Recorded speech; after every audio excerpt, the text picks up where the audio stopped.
Hello, everyone, and welcome to day 2 of JFI's Cinegogue Summer Days. My name is Margherita Ghetti. I am the Next Wave programmer here at the Jewish Film Institute. We had our opening night at the drive-in last night, which was a fantastic experience, and we're excited to continue our 4-day showcase with virtual screenings and conversations coming up in the next few days. I would like to recommend two of my favorite programs coming up: Broken Barriers, a silent film with a live score, which promises to be a really unique event, and a program titled Unruly Women, Jewish Female Characters on TV, a conversation with Emily Nussbaum, New Yorker staff writer and Pulitzer Prize winner. So after tonight, there is much more of Cinegogue Summer Days to come. So check out our lineup on jfi.org and on our social media. I want to give a shout out to Corette Foundation and the Maxine and Jack Zero Family Foundation for their incredible support to the Next Wave program, and thank them together with our co-presenters, Mind the Gap, Frameline, San Francisco Hillel, Boy Chic Bagels, and Alex Wall.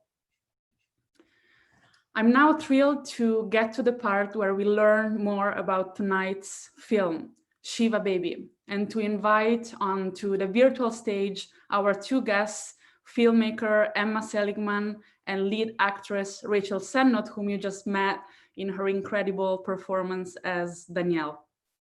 I've been looking forward to our conversation ever since watching the film the first time. I believe they're joining from the East Coast. So welcome, Rachel, and welcome, Emma. It's a pleasure to have you here. Thank you so much for having us. We're so excited. Yeah. Welcome. It's really good to see you. And I look forward to hearing more about the film and learning more about your work. So we're now promoting all of you that are in the audience tonight as participants. And we'll open the floor for questions in a minute. And you can start using the chat to ask your questions.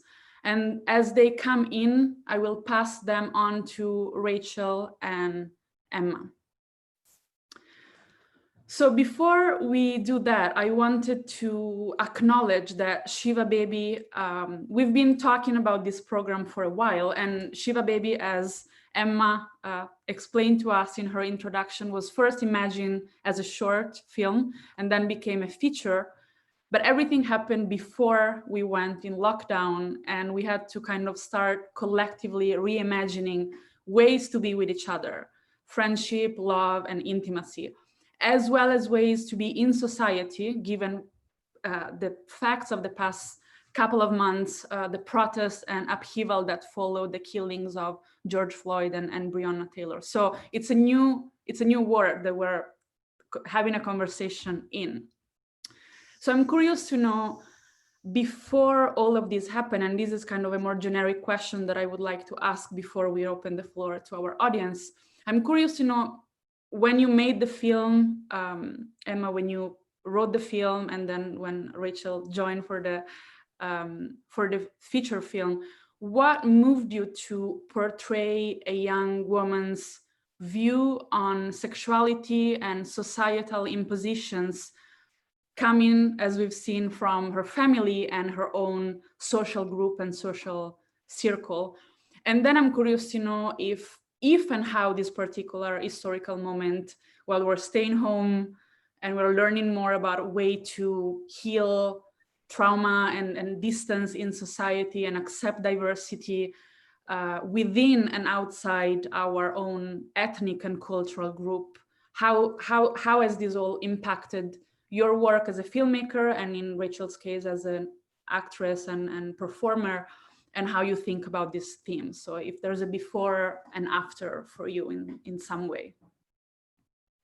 Sure. Well, to answer your first question in terms of how I came to want to talk about this subject matter and portray the young female character that I did, that Rachel played. I think at the time I was making the short film in college, so a lot of it was sort of subconscious for me. I sort of was just putting what I was feeling at the time with my family, and what I was going through in terms of my sexuality onto into my final project in film school. And then when making the feature, it became more conscious of trying to take those themes and elongate them and kind of get at the core of what I was feeling and why I pushed that onto the screen. And so that was the process of why I wanted to make it. It was just what I was feeling at the time. And then in terms of your second question, yeah, I think that it's definitely changed the way the time that we're in now, and with the protests and everything, it's definitely changed the way that I think about filmmaking and creativity and being in solidarity with each other, as with actors or co-writers or producers. I think that Rachel and I were just talking about earlier, like how having friends and collaborators in this time is so important, because you can hold each other to your goals, but at the same time, this is such a different time of creativity, that it's also nice to have collaborators that are friends who you can lean on, because this feels like a horrible time and a very difficult time. And also to that, it feels like a wonderful time to look toward the future and think about the stories that we want to be telling and how we can help each other and help other filmmakers, whether they be filmmakers of color or other female filmmakers or queer filmmakers, to tell their stories and to work towards a place where Rachel and I can foster a space where we invite more people into our sort of creative workshopping, friendship and life, that we've done so well with each other, and that we want to kind of continue, and extend. I don't know if you feel the same way, Rachel. I feel exactly the same way. I was gonna say, I mean, yeah, I think in this time especially, it's so nice to have like friends who are your creative partners who you can talk to, because it's so isolating, and I think it's like working on something or even just like talking through ideas with someone right now feels so much better than thinking on something alone. And I agree. I think that yeah, to look towards the future, like um in a positive way, and think about like, yeah, championing different voices, and hopefully when stuff can get made again, and we're, Mhm. but yeah, I totally agree. Thank you. Yeah, I'm also curious to know a bit more. I know I've read some of the press that came out about the movie, and been thinking about it as I watched it a few times. I'm really struck, obviously, by how the movie is made, directed, the cinematography, the setting. It has this sense of kind of constriction, and I know Rachel. We've had a conversation in which she describes her part in the film as kind of a journey, which it is. It's like this incredible emotional, um, deep, transformation of the character that we see. So I'm curious about how you came up with this idea. I mean, you mentioned, Emma, that it's kind of autobiographical, how you were thinking about a traditional Jewish family, and how you were, coming into your full being as a sexual woman and person. That's what you shared. So I'm curious, yeah, if you can say a bit more about that. And obviously the title hints to this kind of arrangement of the sugar daddy and the sugar baby. And I'm sure for many people in the audience, that's kind of a new theme. And I think it's great that it gets representation, and how Rachel embodied that part, and that, struggle to be that person. I think it's amazing. Yeah. Thank you. In terms of, I'm sorry, I have something in my eye, but I'm not crying. In terms of where the idea came from, I was in college at the time, like I said, and I wanted to write something that I knew, and I felt like I could speak confidently to the characters and to the world. And at the time, my professor encouraged me to write something that felt Jewish and in a world with characters that I understood. And when I was in my freshman year, my aunt passed away, and I went through. I'm so sorry, but there's just something in my eye. I went through a whole Shiva, my first 7-day Shiva as an adult when I was 18, and so I always thought that Shivas were inherently like really funny situations to be in. That sounds awful, but I just felt they were always funny because they felt to me like any other Jewish occasion where like there's complaining and there's bragging and there's like nosy relatives and there's a lot of fun and there's like a lot of love.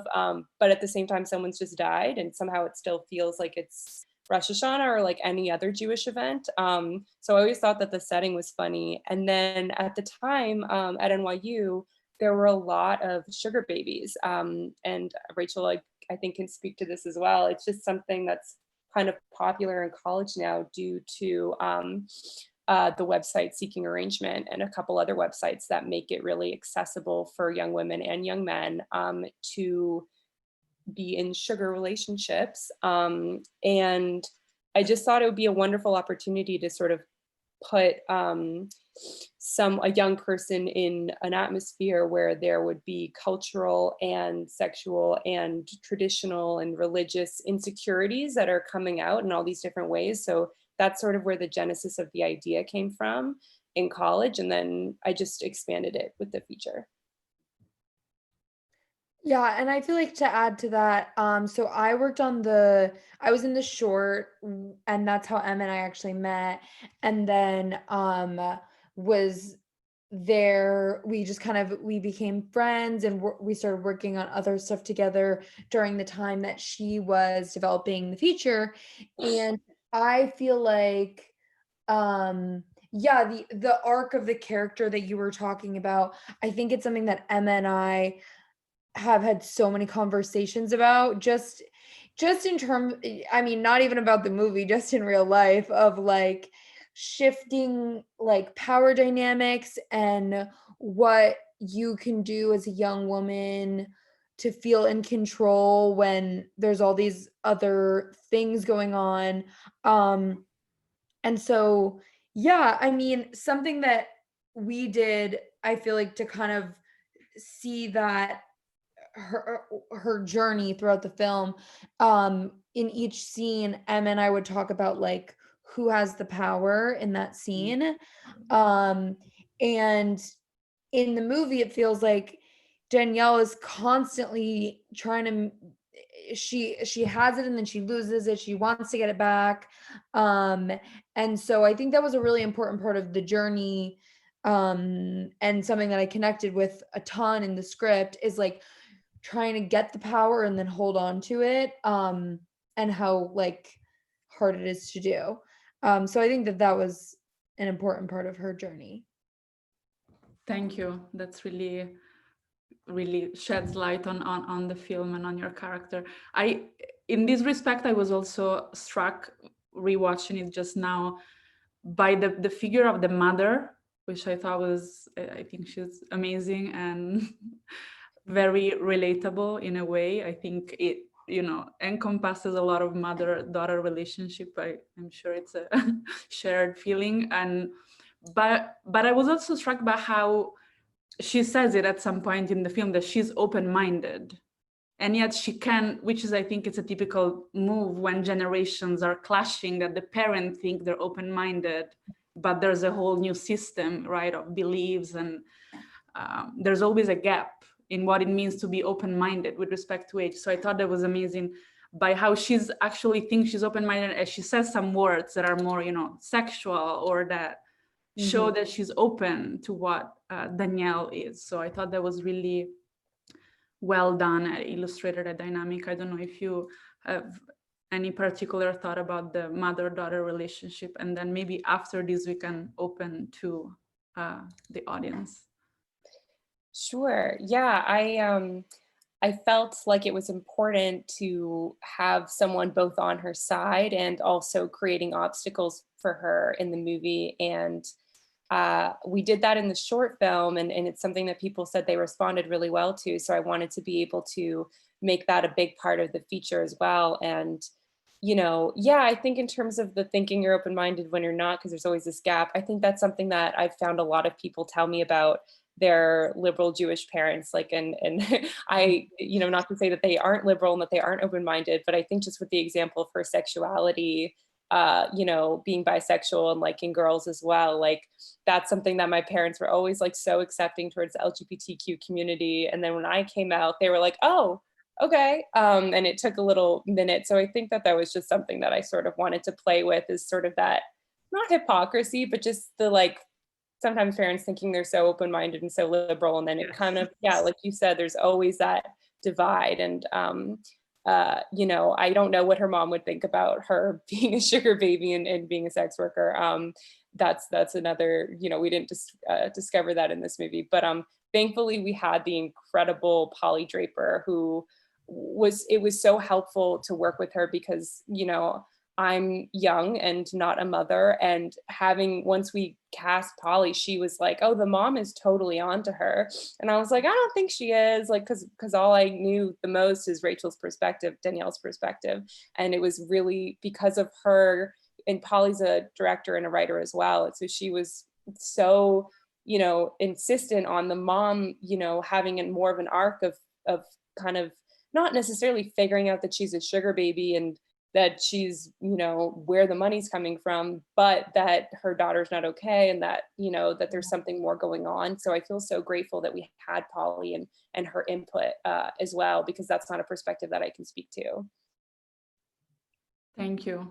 I thought that was really beautiful and fun, and at the same time very deep. So I would like to read a couple of questions that people in the audience are curious about. So someone was asking about the evolution of the narrative from the short to the feature, and you did mention a couple of things, but if there's anything that you'd like to add to that. I know I've seen both. I know there's quite a few changes. So if you want to spend a couple of minutes on that. Sure. The biggest challenge, I think, from, going from the short to the feature, I think, was finding a balance in tone where there had to be enough happening in one location in one day where it felt exciting and like you wanted to watch it, and it didn't feel boring, but at the same time trying still to strike a middle ground where it still feels believable and naturalistic and realistic. And I think we get away with a few things that probably wouldn't happen at a Shiva, but I think that it was hard for me to figure out the tone. At first, it was very slapstick. And then, I had to pull it back and it became a drama. So that was, I think, the most challenging thing of going from the short to the feature. And at the same time, expanding Diana Agron's role, like the wife, Kim, and giving her more of an arc felt important. So that was definitely, that's something that came with the feature. And then, of course, in the short, we didn't have the character of Maya. We didn't have her ex-girlfriend. I originally wanted the short to have that, but it was just too much. And I think shorts are best.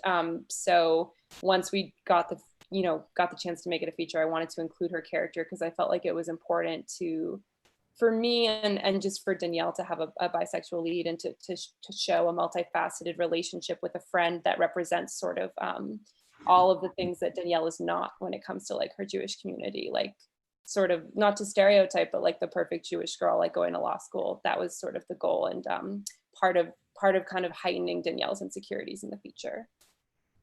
Thank you.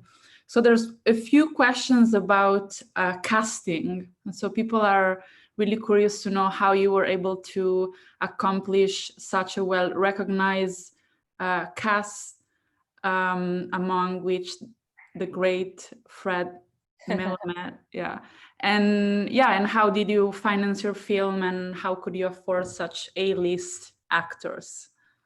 I don't know, to be honest. I mean, we were so lucky that we had this incredible cast, but to be perfectly honest with you, this was an ultra low budget film, which meant in sort of the SAG world, by union standards, we were like scale for them. So it wasn't about the money for them. I mean, it pretty much paid for their Ubers there and back to the set. We were able to get them, I think, because a lot of them had personal connections to the story, and are just fantastic people who support independent film and were much more concerned and interested in telling, you know, new and different stories than you know, making a ton of money, because I think I can say it here, they just didn't. But Red Malamed, you know, is Jewish and felt like he connected to it. And Diana Agron, even though she plays, and you know, like the Shiksa, like she's Jewish. Molly as well. Polly is married to a Jewish guy, and she's from New York. So like it just felt like everybody had a sort of personal connection to it, and also just wanted to get their hands dirty on like an indie in the summertime. But at the same time, you know, how did we get them? Is we kind of shot them out in like a day or 2 days or 3 days, which was a huge difficulty in terms of scheduling, you know, how we shot the movie. But that's how we made it happen. You know, we couldn't have them because they have very fancy, busy schedules, because they're wonderful working actors. Cool. Thank you. So we have time for one last question, and this is the question in the chat for Rachel. So someone is talking about how well you're acting out the anxiety that comes with the character and with their story. And then a member of the audience asks how you thought about the music, and in particular the strings in the soundtrack. And so we're curious about how you build that character in your acting and in your writing and thinking, and how the music comes into that. Yeah.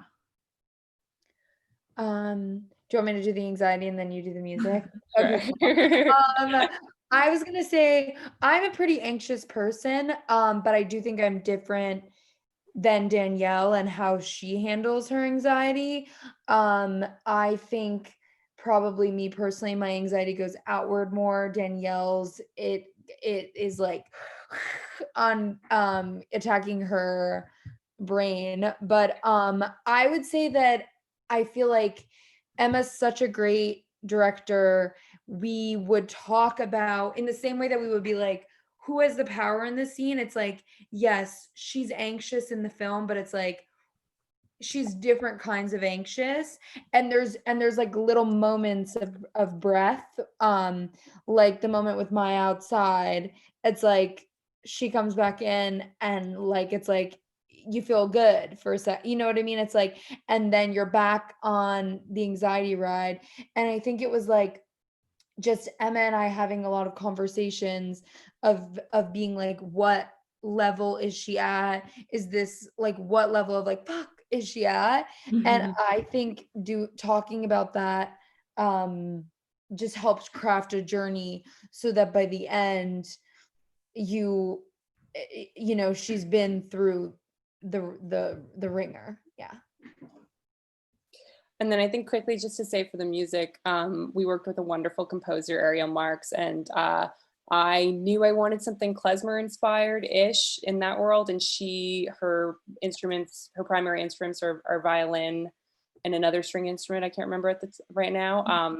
But I knew I wanted like a horror score to ramp up that anxiety that you're talking about, and kind of have it be genre bending. And Ariel was so down, but it took some experimenting to figure out how to make a traditional horror score work with a comedy. But she was so wonderful. Yeah, I agree with the people that asked questions about the music, because I thought it was perfect and built up the energy and the suspense so much. So it was great. Thank you. So I want to be mindful of time, and this is the time that we had for this Q&A. There's so many more questions, I'm sure, for everyone. And I would like everyone to join me in thanking Rachel and Emma for being here and for sharing their amazing work with us. This was a really amazing film to watch, and an honor to have it at Cinegogue Summer Days as our Next Wave spotlight. So please keep us posted on what's next. And we hope that our paths cross again here at JFI if you can see the audience, the chat, the audience is on fire about the film. So thank you so much, and thank to all of you in the audience for coming to tonight's Next Wave Spotlight. You can check out more of our event, and we hope to see you in the next couple of days, and to see what's brewing for Cinegogue Summer Days and beyond that. So thank you so much, Emma and Rachel, and everyone for being here. Thank you for having us. Have a good night. Bye, everyone. Thank you. Bye. Thank you. Bye. Bye-bye.